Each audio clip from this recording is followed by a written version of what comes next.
Hello lovely human beings, it's Loretta with Sparrowhawker Designs. Welcome back to my channel.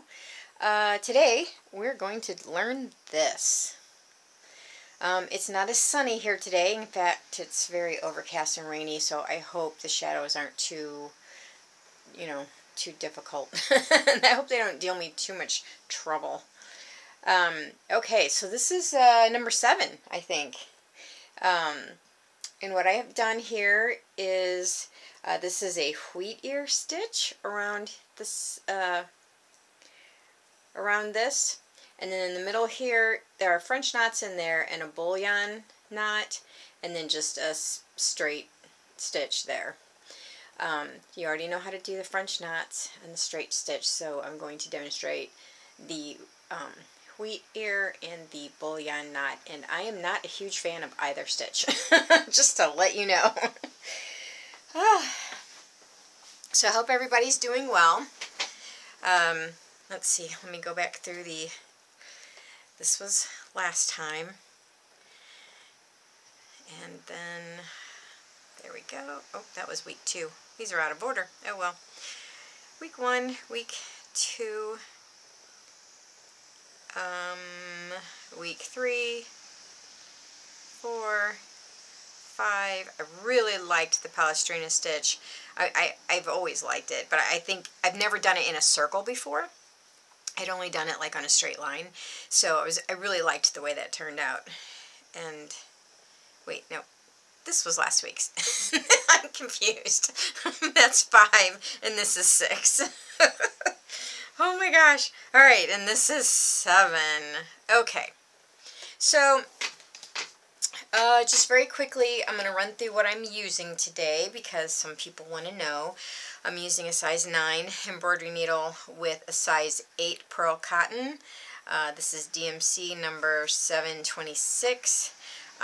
That is what I used on this block. I'm going to use it to demonstrate.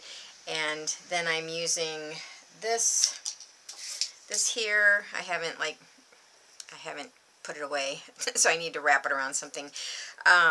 But this is a size 5 DMC pearl cotton number 414. So yeah, that's the one thing I don't like about the skeins is that, you know, when you buy them like pearl cotton or you buy like the Valdani or whatever, they come already spooled around something, and the skeins, once you've opened them, it's like you have to wrap them around something or you get this mess. So anyway, it is a size 5. Now the needle I am using for that is a milliner's needle, because the milliner's needles, so embroidery needles are they get kind of fatter in the middle and then taper off, where a milliner's needle will stay straight the whole way. And anytime you do a wrapped stitch, a milliner's needle is the better needle, but you can certainly use just a regular embroidery needle. I have many, in fact, before I knew to use a milliner's, that's all I ever used, and it worked. So it's just that if you have them, this is the one I would go with. Plus, I went with a little bit bigger one because I was having a heck of a time getting the size 5 thread through the hole on any of the other needles. So yeah, and so with this stitch, the bullion knot, the thicker your thread, the thicker the flower is going to be. You'll see a big difference in, like a thinner thread, you'll see a big difference in the size of the flower or how much it stands up. And you don't have to do a flower either. I've seen people use these as a edging. I've seen people do them just willy-nilly, like you would a seed stitch. So you don't have to do a rosette by any means. I am not as big a fan. Oh yeah, another thing you might need pliers, or these little finger thumb things. Those, or you might want one of these, which is what beaders use to pull their needles through. Because sometimes it is very difficult, especially with the thicker thread, to get your needle to come through on the bullion knot. And so it is a fussy stitch, and so I'm not a huge fan of it, but I do like the way it turns out. The Wheatear stitch, I'm not a big fan of it simply because I don't do it well. It's like I have a lot of trouble keeping my stitches uniform. I also, again, I will say I'm a little bit better at it when it's on a straight line as opposed to in a circle. But it is striking though, isn't it? And a lot of times it's like it's worth the fuss just to get that look that you want, you know. So I'll start with the Wheatear stitch. It's really simple. It's just difficult for me to keep it kind of, and I don't have to be perfect, but I do have trouble keeping it kind of uniform. Oh yeah, and I'm also using my glue stick, my fabric glue stick, to keep the circles down. And if you don't want to use a glue stick, I recommend Coats & Clark Summer Brown, because the brown thread just sort of blends into everything, to do a whip stitch to keep your circles down. So anyway, okay, without further ado, we will start on this, and I'm going to come around so you can see it done in the right direction. Okay, so, alright, you just, so you find a point, and you go down, you come back up to the other side, and hang on, I'm going to pull my thread down, here we go, and you make kind of a V, alright, to start off with. And then you're going to come down a little bit lower, you know, lower than that V. And of course, however long you make this stitch it doesn't matter, just as long as you keep it uniform. So then you pull this through, and then you're going to go back through the V. You come around, and then you go back down in the same hole you came up, or as close to it as possible. And it makes that little lazy daisy look to it. Now here's the tricky part for me, is I try to come down, I try to like go where I was and bring my needle down. But you can't really do that with wool, because you can't, it's so thick, you know. But it kind of helps guide me. And then you're going to make another V.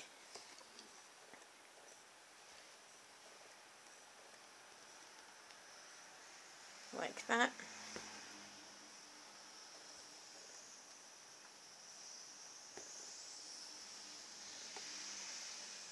Okay, and then you're going to come down, try to make it the same length as you made this one. And then you're going to go through this, this, and this. And then you've made your little lazy daisy looking thing, and there you go. So see, my problem is I will start to get smaller and smaller with these. I can't keep them uniform for some reason. I don't know what it is, but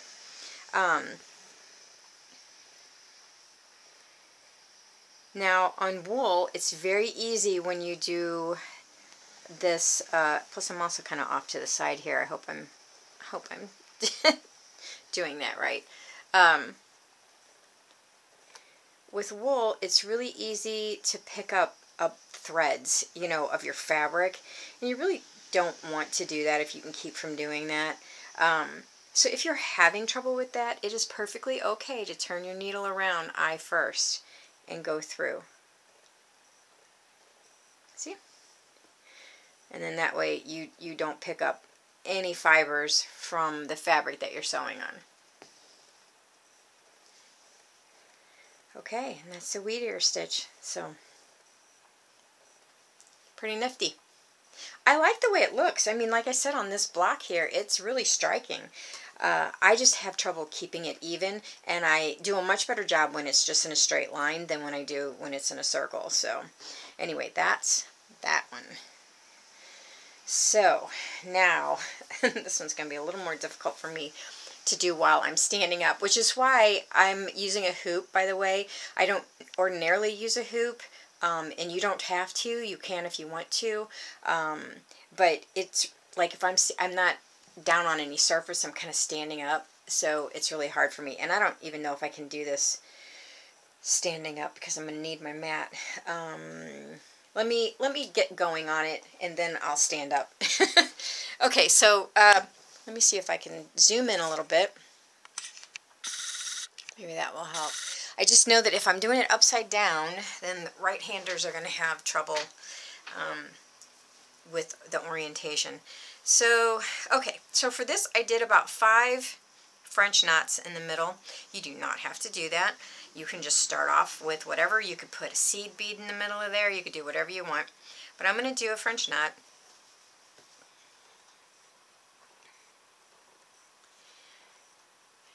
And this is where I really use my mat, is on the knots and the wrapped kind of things. I hope that stayed in frame.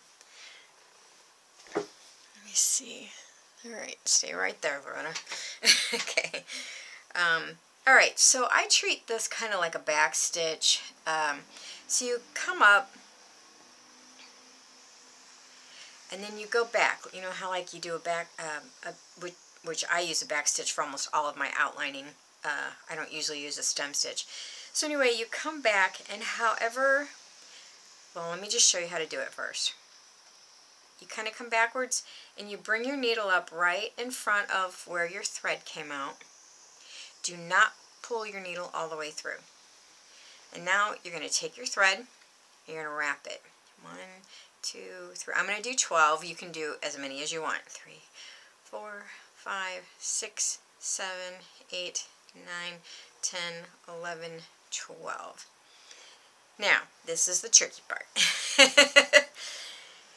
You need to pull your needle and your thread through the fabric and through all of these loops. So you don't, when you wrap your loops, I'm trying to give you all the hints I can. When you wrap the loops, don't wrap them super tight, or you're never going to get, because even though the needle might all be the same size, you've got all this bulk here where your thread's going to come through.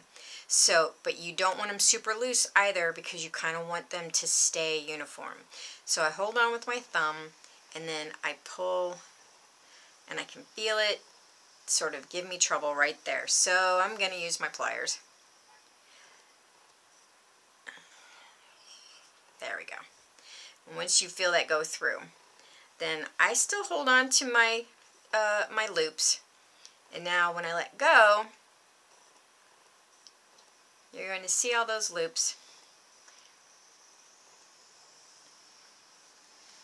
And you have to manipulate it with your finger, and you go back and stick it in. There we go. Put the needle in. This is not my favorite stitch because I find it very awkward and clumsy, and I'm not very good at it. But I do like the results. So then I'm going to come around here, and I am going to, once again, treat it like a back stitch. So I'm going to go back, and then I'm going to come up right in front of the stitch there. Be careful not to catch the thread from the other bullion. Put my needle through. Don't put it all the way through. 1, 2, 3, 4, 5, 6, 7, 8, 9, 10. My thread's getting short. 11, 12. Now here's the thing. However many loops you do is going to determine the size of your bullion, and also not just this, how many loops you do, but how long you make your stitch. Okay, see that one I didn't need to use my pliers. Alright. And what I mean by that is, if you take a very large stitch and you only do 6 wraps, it's basically going to lay flat because you got to go back to where your stitch began when you put it in.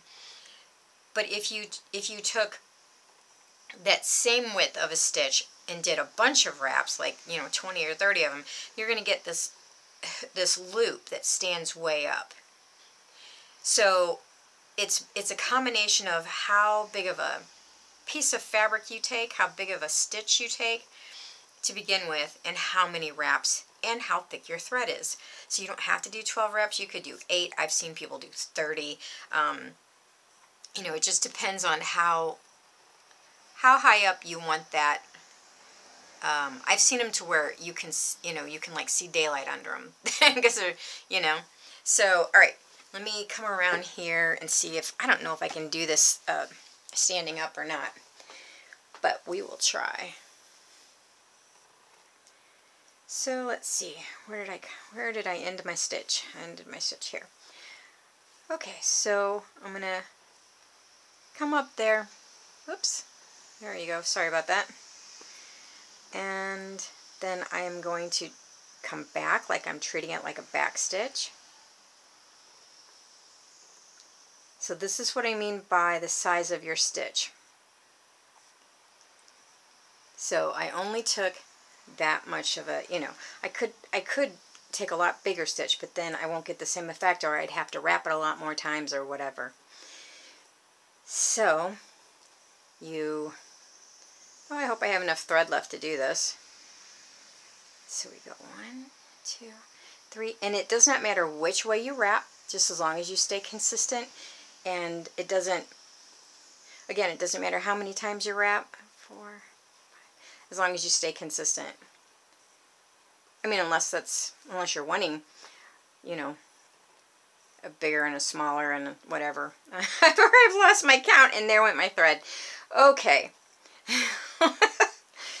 Oh, well, I hope you got the idea there. Let me see real quick if I can rethread this needle and try that again. I hope everybody's having a great day. And I can't believe it's almost February. It seemed like just yesterday it was Thanksgiving. You know, it was November. It's kind of interesting, all the people that I follow on Instagram who are in Australia. It's really interesting seeing their gardens, you know. They've got like fig trees and, you know, all this bounty coming from the garden. And we're like, it's February. The daffodils aren't even up yet. It's pretty interesting. Okay, let's try that one more time. It's very difficult to do this without having my mat, so I'm just going to start over. We're just going to try this. Okay, so we're going to treat it like a back stitch, and you come back towards you. Take a bite of fabric, however big you want your thing to be. Pull it up, but don't pull it all the way through. Wrap your needle. 2, 3, 4, 5, 6, 7, 8, 9, 10, 11, 12.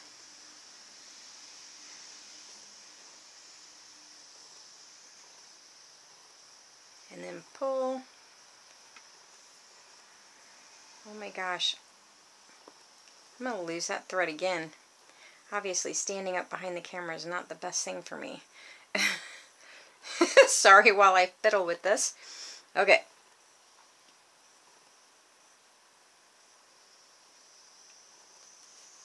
Then when you let go, you see how you kind of have this arch and all your wraps are on that end. And then you pull until it is as long as your stitch. And then you go back down through. Let's see. Isn't that cool? Okay, one more time, guys, and then I will... I'm just doing this as many times as I can because I know that this one's confusing if you've never done anything like it before. But again, it's one of those stitches that adds dimension to your work, which is really cool, you know, so you don't have just flat stuff all the time. 1, 2, 3, 8, 9, 10, 11, 12. Okay, so you can see how they're on there. Put my thumb on there, pull this through. See, it comes through much easier when your thread's not super thick.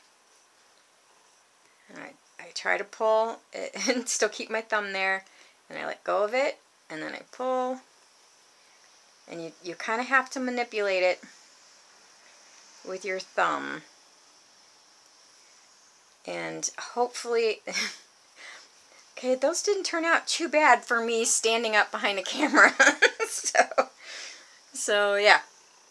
Okay, so those are our 2 stitches for this time. That is the Bullion Knot and the Wheatear Stitch. Again, as I said, the trick with the bullions is to it depends on the effect that you want, but is gonna depend on the size thread you have, how big of a stitch you take, how many times you wrap it. So my suggestion would be, before you actually do it on the project that you want it on, practice it, and practice with fewer wraps or more wraps or longer stitch or shorter stitch, and see what you like, or and you know, practice with different size threads if you have them. And I think that's it. Okay, I hope everybody has a wonderful day, and join me next time. I haven't decided what I'm gonna do next time, but anyway, join me next time. This is fun. I'm loving it. Loving it, loving it. But yeah, I'm thinking so far that Palestrina stitch is probably my favorite so far on the circles. So that